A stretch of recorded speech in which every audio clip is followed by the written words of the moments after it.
Hi, I'm Mike, and today I'm going to replace this old water system with a new water softener.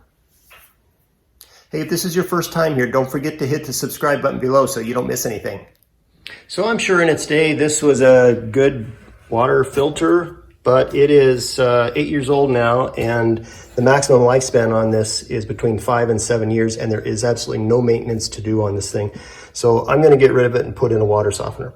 First thing I'm going to do is turn the water off. I'm lucky enough to have a shut-off switch right next to it. I'm going to go in and turn on the hot and cold lines and depressurize the system. All right, I've got the water off. I've opened up a couple of cold water faucets inside to get rid of the pressure. This is the incoming line. This is the outgoing line, goes to the house. I've got a bucket down here at my feet, and I should get some water that spills out. Not bad. All right, not much coming out of that incoming line anymore, so we'll take off the outgoing, and I should get some water dripping from it as well.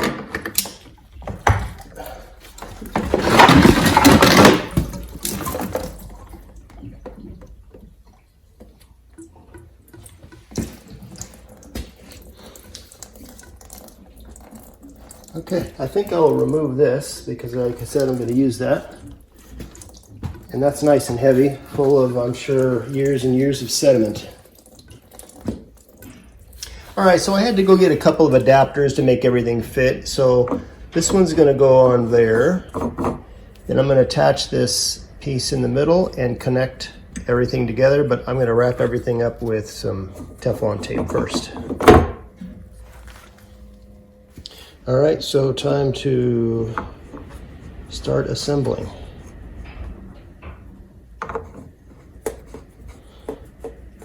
I'm gonna tighten all this down. I'm gonna put this one on there. That'll fit into the water supply line, and then twist it all around and make it all happy. All right, well, we're almost there. I'm gonna turn the whole cabinet around and get it ready to tighten everything up. All right, next step is to put in this little overflow elbow. There's a little hole in the top here. In the event that the tank overfills, it will drain out of this little elbow. I'm going to connect a 1/2-inch hose onto it and drain it out if that ever happens. There's no pressure on this thing. It just says to thread it in. All right, the next step is to run a drain line. They gave you this little adapter. I wrapped it in tape and it goes right in here. Yours may not be in the exact same place, but it'll tell you where it goes. Then the drain, the drain hose just pushes onto this barbed fitting, and there'll be a hose clamp to hold that all together. These are all plastic parts, so I'm not gonna crunch down on them. If it happens to drip when it's draining, I'll just give it a quarter turn. All right, we just attached the drain hose. I put a hose clamp on it first, facing up. The hose goes on the nipple, like so, and then we'll tighten that down.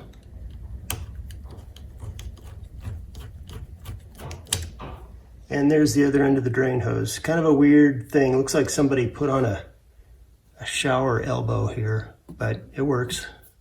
All right, so now we need to flush the lines. You can see there's a bypass here and service here. So if there's ever an issue with this, you can always throw it into bypass. When you want soft water, you flip it around to service.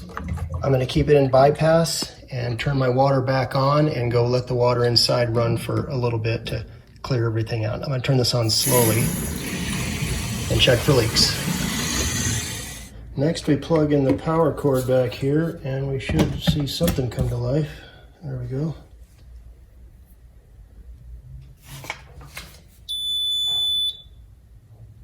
Press OK to silence beeping. Absolutely.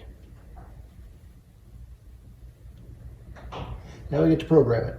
So according to my city, there are 325 parts per million of hardness where I live, and they are recommending to set it at 19 grains per gallon. So I'm going to save that and continue on. All right, so it had me add 5 gallons of water in here, and now I have to put it into service. That's a cool noise.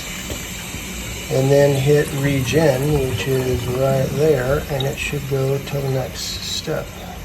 It's going to tell me to fill the thing with salt here pretty quick. Do you wish to start the next regeneration cycle? Yes.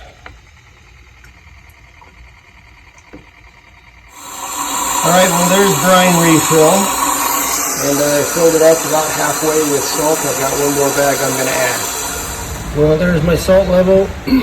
There's the rest of the salt, and I am done. So there are a lot of choices you can have with setting up the menu on this controller, from alarms to how it regenerates. I'll leave that up to you, but most of the factory defaults are fine.